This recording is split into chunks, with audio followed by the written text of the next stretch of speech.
Hi, my name is Eden and this is Camille, and we both study applied linguistics in Brussels. We are doing this interview about volcanic eruptions for a class called Journalistic Techniques at the Vrije Universiteit Brussel.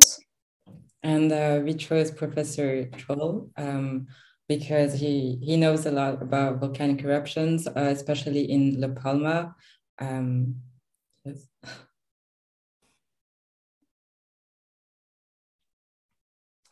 Hey, good morning.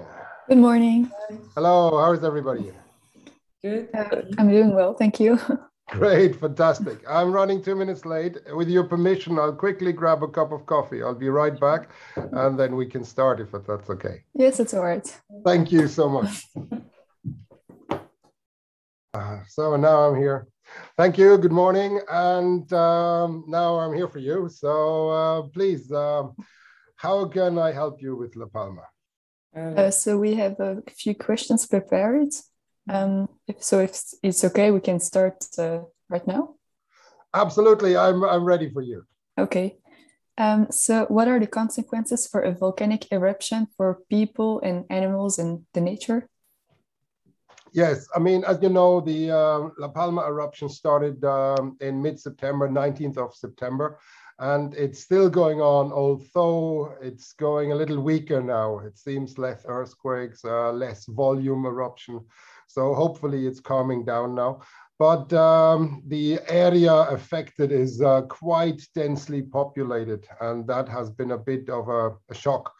The previous eruption on La Palma in 1971 occurred in an area that was not densely populated, and that was a beautiful natural spectacle, but it didn't cause any major problems for the population.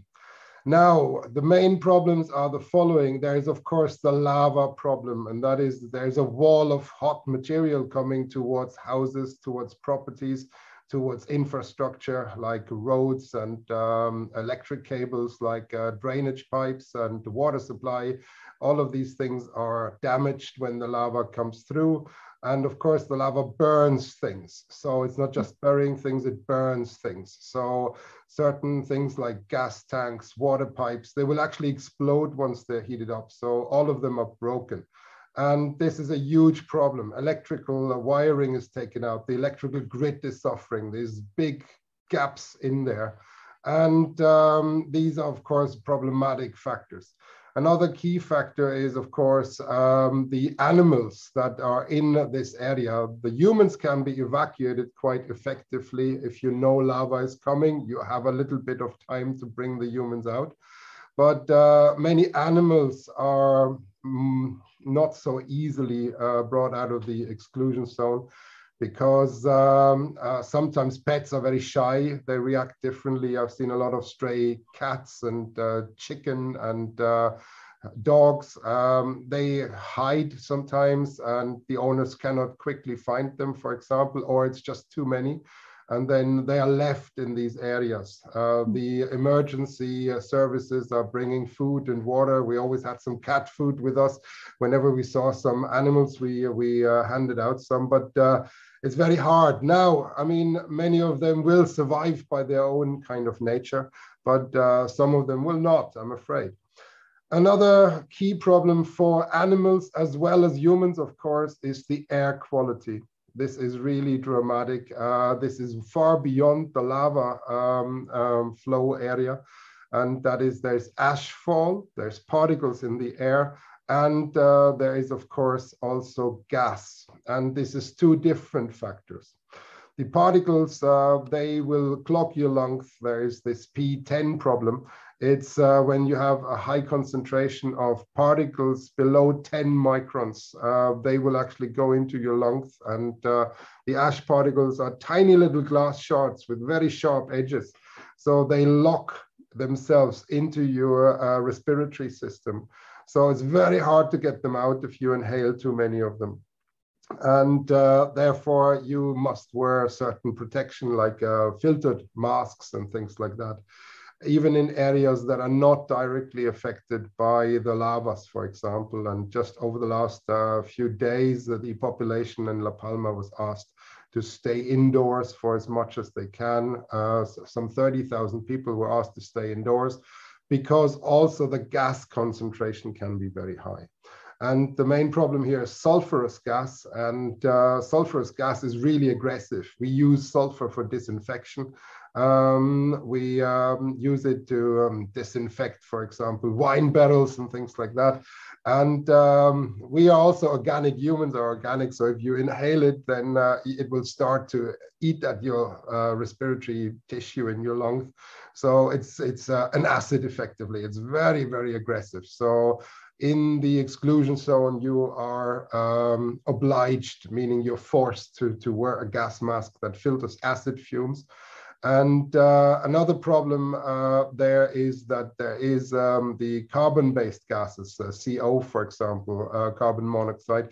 That is a gas you cannot smell. You actually are not aware that it exists unless you have a gas detector, a little device that tells you that there's gas. And it's a very heavy gas. The molecules are very heavy. So they fall into depressions, into little valleys and ditches and things like that.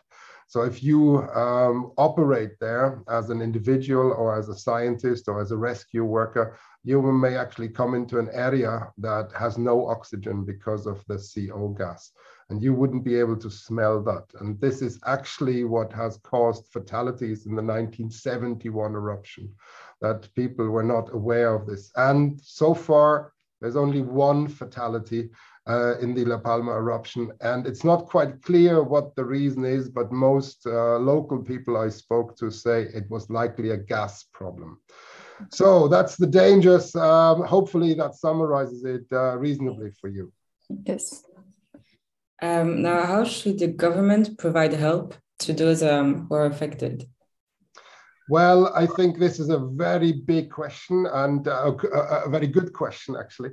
I think partly the government is already providing help by installing all these monitoring services and the civil protection services. Let's start with that. The beautiful aspect, in inverted commas, about the eruption is that people were, apart from this one fatality, which was more of an accident than a direct volcano problem, people were evacuated in time. The monitoring teams were able to predict that an eruption occurs several days before it actually occurs. So the continuous monitoring is something the government provides. There is the IGN, the Instituto Geográfico Nacional. They are measuring the volcano for years now. They have been doing this for decades, actually. So they know how the volcano behaves when it's asleep. They kind of therefore can tell when the volcano is waking up. So this is an important service the government has provided, and I think we have to give an element of gratitude to that. The fact that nobody got directly injured or no fatalities from lava flow or ash fall or any of these processes, this is a big credit to these surveillance organizations.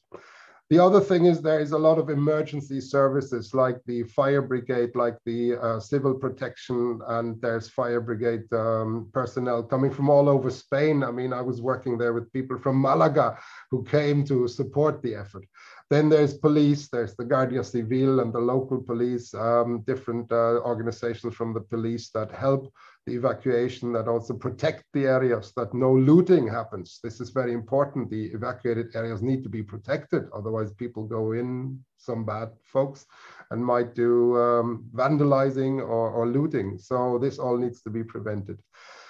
Now, there is, of course, also some critical voices, and the critical voices are mainly about what happens to the people once they are evacuated. And this is a more tricky issue.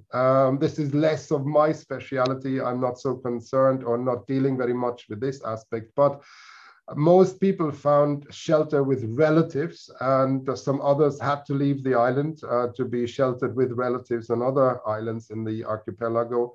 And some people had to be put up in sports centers or so that were converted as emergency shelters. There is money coming from Madrid to support the refugees, but apparently some of the money has been diverted. There's political aspects that I'm not able to assess, but I heard voices that were expressing that they're unhappy about the money flow, that there is money coming, but it's, you know, diverted into dark channels, as people often call it.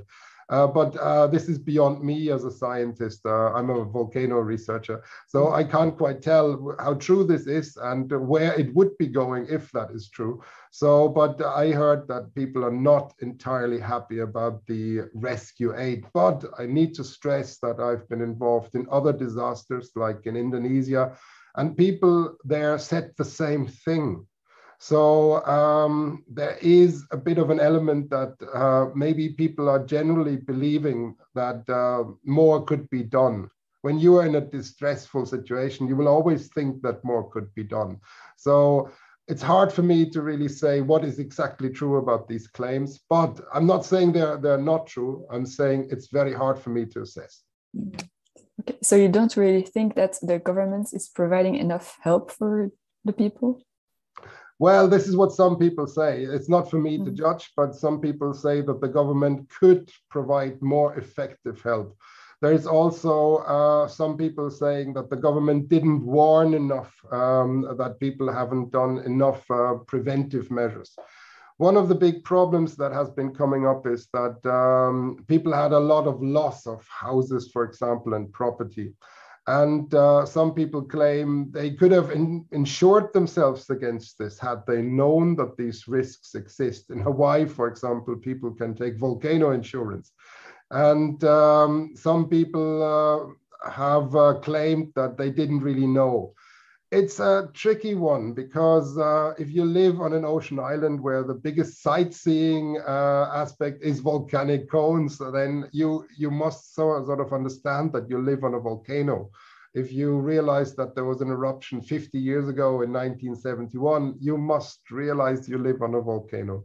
So I can see that people make arguments in order to increase the flow of support. But how justified all of these arguments are, that's very hard to assess. So, of course, there's always more that can be done, but I think we have to also look within reason. What can be done within the means that there are. I talked to somebody who said that a lot of psychologists are brought into the Canary Islands in order to support people, to support refugees. And this is not material help, but this is emotional and psychological help. So apparently a whole brigade of psychologists from mainland Spain and the other islands were brought in to talk to people, to give them kind of a perspective that natural disasters occur, that it's not strictly a penalty from a higher force, because people are very religious there. And that plays a role as well. Many people there might think that they have been bad people, they have sinned in some way, and that's the penalty for it. And of course, that's scientifically speaking, I don't think that's an argument to be followed, if you know what I mean. Yes. Yes, so the next question, is there a way to stop the lava flow from La Palma's still erupting volcano? The answer is no. I'm sorry. So I can give you a little bit more detail here, but if the volcano produces a lot of lava, if there's a high mass eruption rate, if there is a 10-meter tall lava flow coming, there's very little we can do. There is attempts to stop lava in front of a certain building. If the lava is already slowing down and it's just a few meters from a church or so, then there may be something you can do. You can dig a ditch, or you can bring in the fire brigade and cool the lava with water or something like that. But this is an exceptional situation. It worked in Iceland in '73 at the Palma Eruption, and that got quite famous. People were putting water on the lava flow and it stopped.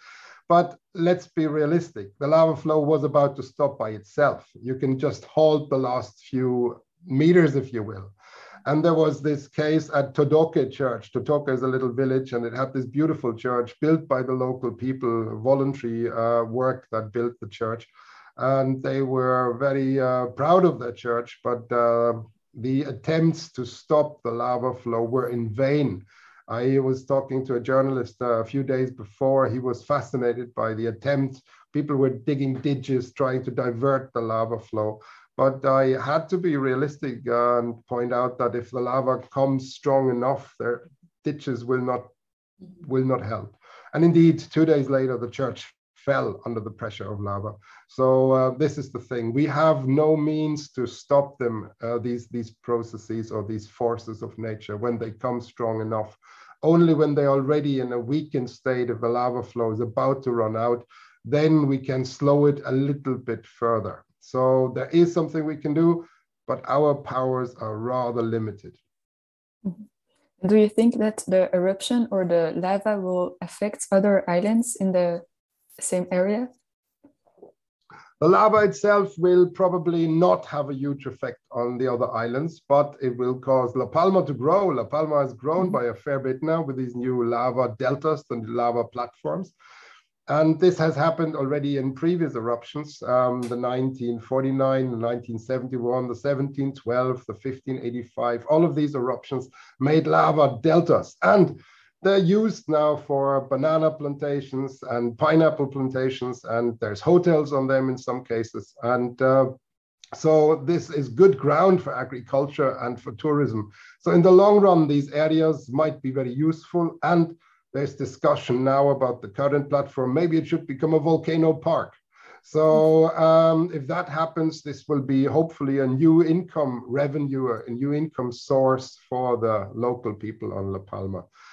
The problem that will affect the other islands is the ash. So ash and air quality is an issue. The winds often go towards the Atlantic, so often the sulfurous gases and some of the ash is blown out. But if the winds came the other way more frequently, this could affect some of the other islands. The earthquakes are there, of course, but the earthquakes are generally of a magnitude that they are not felt on the other islands. So from that point of view, the life on the other islands has continued almost unchanged. And this is a good thing in a way. Now, why does it look like more volcanoes are erupting, not only in La Palma, but also in Indonesia? Is there a certain reason or? This has been, you're hitting a very good point. This has been a crazy volcano year. It started with Iceland. Then there was, of course, Etna. We always forget the Italian volcanoes because they erupt so frequently. Then there was unrest on Volcano, the little island next to Sicily, next to Etna. And then, of course, La Palma and Merapi in Indonesia erupted for quite some time, and it's still going on. And then there's Sinabung in Sumatra. And then, of course, Semeru just came on top of this. And I'm sure there's more volcanoes erupting. But I should stress, every year there is something on the order of 400 to 500 volcanoes erupting onshore. And at any given moment, on average, there's between 20 and 30 volcanoes erupting. We have little indication that there's more volcano eruptions right now than on any other kind of time. It just happens that there are very unfortunate volcano eruptions in very well and densely populated places. Iceland is a tourist hotspot. The Canary Islands is a tourist hotspot. Java is one of the most densely populated islands in the world. So these eruptions get a lot of exposure. They get a lot of media attention. And maybe we will see, if we look at the statistics, that it could have been a little more than usual. But my gut feeling is that this is the normal way. It just happened to come together, and they just happened to get a lot of media attention because of their locations. So this year was very busy for me because I work in Indonesia and the Canaries and in Iceland. But if there was volcanic eruptions in Central America, that's not where I work, so I wouldn't have been quite so busy. So from that point of view, what I'm trying to say is my personal perception and my personal interest comes also into the equation. And I think this is partly the explanation for this impression that we, or many of us, have that this was a crazy volcano year, but I think it's partly connected to their locations and to the media attention. Mm-hmm. And if it's possible, how do you postpone a eruption so that people can evacuate on time? this comes a little bit back to the earlier question about the lava flow, and it's very hard to do that. There is big discussions. NASA, for example, has recently discussed that maybe we can drill into volcanoes and take the pressure out. But it's a tricky one because, first of all, in case of the La Palma eruption, we effectively had about 1 week when the authorities were understanding that an eruption is very likely until it actually occurred. Then the magma was traveling laterally underground, so you don't actually quite know where it sits in the days prior to the eruption. So finding a place to drill is very difficult. And then you don't quite know the state of the magma. Imagine you have a highly pressurized system like a full air balloon, and you now want to drill into that like a needle. Oh God, you might actually cause more damage locally if you don't fully understand the system. So bringing in within 2-3 days a drill rig, setting it up safely with all the considerations, it's technically almost impossible at this point. We're not there to do this kind of thing. And therefore, we must again realize that we are not in a position to avoid these eruptive phenomena.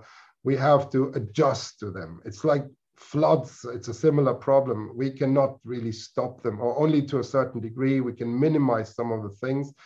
In Indonesia, I know that people are digging the valley bottoms in certain ways. When they extract gravel there, they're doing it perpendicular to the axis of the valley. So if new material comes, it will get caught in these. It will slow down lava or pyroclastic material, but it cannot stop it entirely. So we can reduce it a little. And I think for La Palma specifically, we need to do a lot of calculations now where the most likely areas of eruptions are, and then we can try to put some building measures in place. The Japanese have come up with this concept of sabu dams. These are channels that have little sediment traps in them. They have little blockages, so it would slow down any material that comes. Maybe that's a technical solution, but it cannot stop it. It can only prevent it from being as fast as nature would allow it otherwise. Okay, thank you. I think we have one more question, or last Sure. one. Should people, tourists, be scared to go to La Palma? No, I don't think so. I got a lot of questions like this, and some people were also emailing me saying, oh, we have a house on La Palma, we want to move away. There is an exclusion zone. It's 5 by 8 kilometer at the moment, or maybe a little different, but it's an exclusion zone where nobody is supposed to go. But outside this exclusion zone, life is rather normal. There is some ash fall, so you might need to have a mask or so at times. But there is a little earthquake every now and then in the night, but they're not so strong. I mean, your bed is shaking a little for a few seconds, but there is no fundamental danger there. Some people are also worried. There was geological speculations about large landslides happening. We have seen no indication of any of this. So you can actually go there in a different part of the island where you don't see the volcano because it's behind a hill. Then it almost looks like it's normal. So I think it would be sad if people are now not going to La Palma, because it would mean double penalty for the people there. It means that they have the volcano and lower income from tourism. So if you actually want to help people in La Palma, if you want to support them, now is a good time to go for holiday there, I think. So that would be my recommendation. And did tourists go to La Palma just to see the eruption? Actually, this is a new phenomenon indeed. There is now volcano tourism. Mm-hmm. I have a friend there who's actually from Belgium. He works there on La Palma for many years. He's married there, has family there. And he tells me that there is now increasingly people coming who want to see the volcano. So he's organizing bus tours to outside the exclusion zone to certain places where you can have a good look on the volcano. And he also said he organized a boat tour. So people are traveling on the western side of the island, and you can see the volcano at night when you see the glow of the magma. Intriguingly, this was actually, it's nothing new. This happened in 1971 in La Palma. People wanted to see the volcano. People came, and there was a particular high point close by where people were collecting and looking down on the volcano. And I read some accounts from the 1883 eruption of Krakatau, one of the big eruptions. And before the big explosion happened, actually, there were several companies, Dutch companies, that organized volcano tours for whatever guilder or so. You could go and have a look at the volcano. Of course, a few weeks later, it erupted and then it all stopped. But volcano tourism is a big thing. And in La Palma, I don't think it's dangerous if you're far enough away. But there was this disaster in White Island just very recently, where tourists were close to the volcano. And the tour operator was perhaps not as strict, as vigilant with the warnings as they could have been, and they allowed people to go close, and then the volcano erupted. So this was extremely unfortunate. But in La Palma, if you're far enough away, taking some beautiful night shots of the glowing lava, I think volcano tourism is a helpful thing for the people on the island, because it brings revenue, it brings economy. And this is what people there probably need the most right now. Yes. Well, thank you. I think we have asked all our questions. Well, that's great. Fantastic.